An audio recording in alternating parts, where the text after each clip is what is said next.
जी स्त्री नव्यासोबत झोपत नाही तिने ह्या गोष्टी लक्षात ठेवाव्या. नमस्कार मित्रांनो, माणसाच्या आयुष्यात अशा काही चुका असतात ज्या क्षणभराच्या मोहातून घडतात, पण त्यांचा परिणाम मात्र खूप मोठा होऊ शकतो. पैसा, संपत्ती किंवा परिस्थितीपेक्षा माणसाचे चारित्र्य, विश्वास आणि त्याची कौशल्ये त्याला खऱ्या अर्थाने मोठे बनवत असतात. आजची कथा आपल्याला माणसाच्या स्वभावातील अशाच काही महत्त्वाच्या गोष्टींची जाणीव करून देणारी आहे. कथा शेवटपर्यंत ऐका, कारण या कथेमध्ये विश्वासघात, पश्चात्ताप, श्रद्धा, कौशल्य आणि संकटातून बाहेर पडण्याचा सुंदर संदेश दडलेला आहे. एकदा देवर्षी नारद भगवान नारायणांचे नामस्मरण करत पृथ्वीवर भ्रमण करत होते. रात्रीची वेळ होती.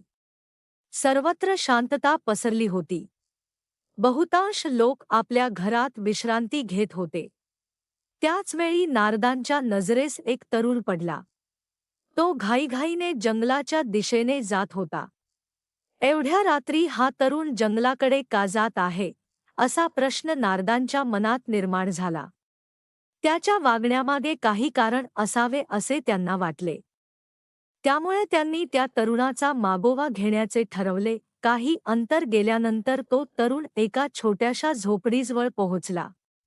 त्या ठिकाणी एक स्त्री त्याची वाट पाहत उभी होती. तरुणाला पाहताच तिने त्याच्याशी संवाद साधला.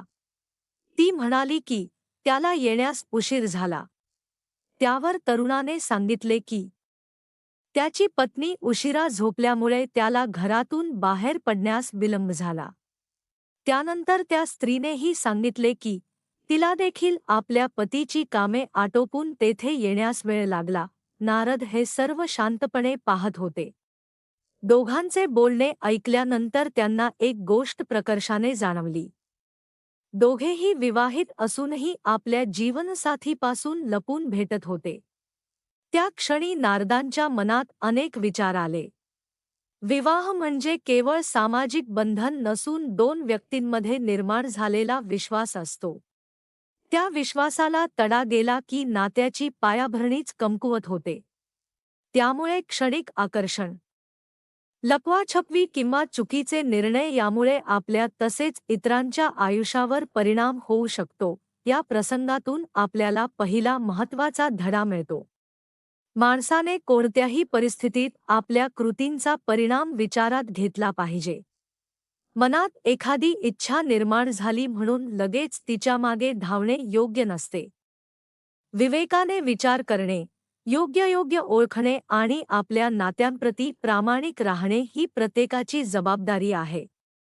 चुकीची कृती लपवता येईल असे वाटले तरी मनातील पश्चात्तापापासून मात्र सहज सुटका होत नाही. मित्रांनो, आता या कथेतून आपण दुसऱ्या एका महत्त्वाच्या विषयाकडे वळूया. माणसाची खरी ओळख केवळ त्याच्याकडे किती पैसा आहे यावर ठरत नाही.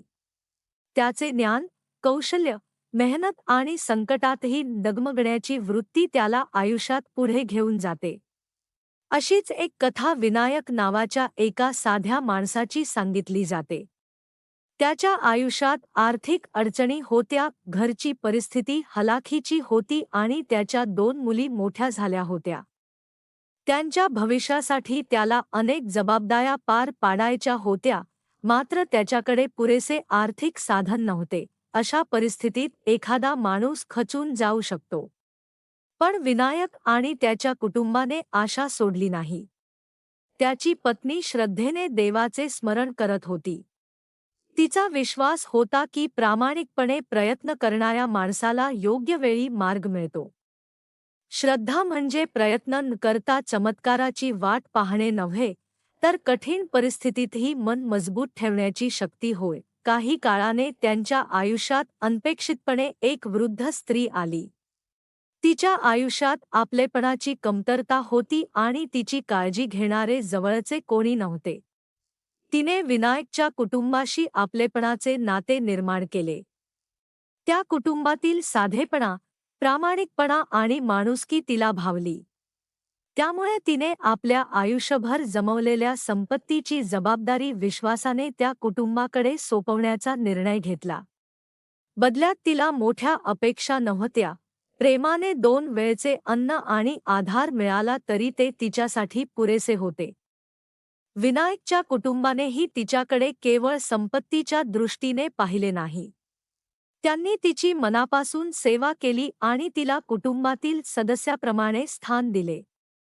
पुढे त्या मदतीमुळे विनायक आपल्या मुलींच्या जबाबदाऱ्या व्यवस्थित पार पाडू शकला आणि त्याच्या कुटुंबातील अनेक अडचणी दूर झाल्या.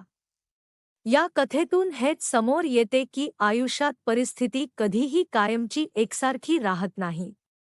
आज संकट असले तरी उद्या मार्ग मिळू शकतो. मित्रांनो, या संपूर्ण कथेतून 3 मोठे संदेश आपल्याला मिळतात.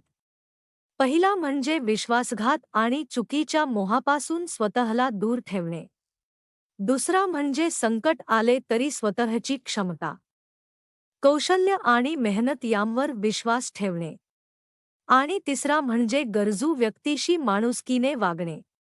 कोणाला मदत केली तर त्याचा परिणाम कधी आणि कोणत्या रूपाने आपल्या आयुष्यात परत येईल हे कोणालाही सांगता येत नाही. म्हणूनच मित्रांनो, आयुष्यात कितीही अडचणी आल्या तरी चुकीचा मार्ग निवडण्यापेक्षा संयम, प्रामाणिकपणा आणि मेहनतीचा मार्ग निवडा.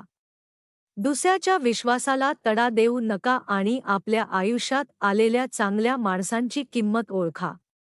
कारण पैसा कधी कमी जास्त होऊ शकतो, परिस्थिती बदलू शकते, पण चांगले चारित्र्य, विश्वास आणि माणुसकी हीच माणसाची खरी संपत्ती असते.